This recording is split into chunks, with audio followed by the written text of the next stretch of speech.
Oh pardon, bonsoir. Vous me surprenez en train d'écrire. Vous savez, je pose mon stylo. Écrire, c'est souvent et presque toujours salutaire. En tout cas, pour celui qui écrit. On pourra évoquer plus tard la vie du lecteur. Mais évidemment, écrire, c'est salutaire. Et je ne saurais que trop vous conseiller d'écrire, vous tous là. Écrivez. Un roman, une nouvelle, un essai, une bande dessinée ou n'importe quoi comme tout le monde, mais écrivez. Prenez quelques feuilles blanches et noircissez-les d'aventures, de contes, de romans d'amour. Même si, et on est d'accord, tout a été écrit. Depuis l'Odyssée, tout a été écrit. Les polars sont truffés de fausses pistes, les romans d'amour saignent les cœurs brisés, les contes s'échappent en fumée. Il n'y a guère que le dictionnaire qui innove sans cesse à grands coups de réforme de la langue française et qui, malheureusement, ne se liront pas dans vos pages seulement noircies. Et écrivez. De toute façon, même si c'est mauvais, c'est déjà, et avant tout, entrer, tel le communiant, dans le monde sacré, vénéré et galvaudé de la culture. Voilà, la culture, ça y est, vous y êtes. Ça vous a coûté une blinde, auto-édition, distribution, etc.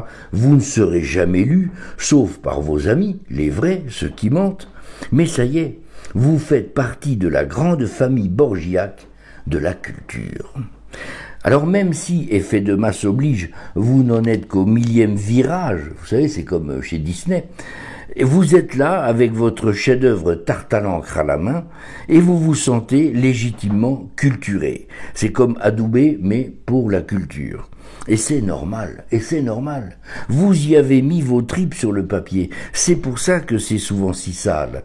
Comme un artiste, vous avez souffert à la briser votre plume aux lourdes portes opaques du monde de la culture. Mais ça y est, vous y êtes, et c'est bon. Vous ne savez pas encore que la culture n'a rien à voir avec le talent. Ah, il faut être honnête. Vous êtes là avec votre recette de cuisine ratée ou pas, la porte est ouverte, et dedans la culture, il y a un bordel pas possible. C'est les auto-tamponnantes.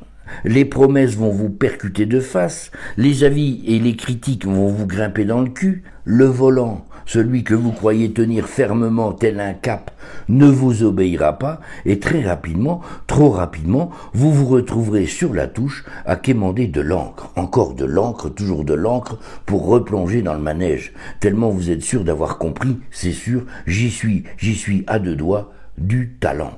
Ah, mais non. Le talent, c'est autre chose. Le talent a toutes les clés, lui. Il n'attend pas les circonvolutions bruyantes de la culture pour taper directement dans l'âme, le cœur. Son curare, c'est le mot, la phrase courte mais efficace, en plein dans le mille. Il arrose pas, il cible, il fait pas la queue, il jouit.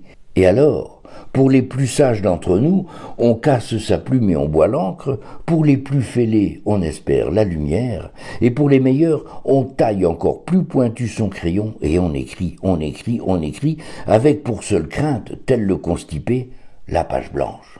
Voilà, bonne soirée.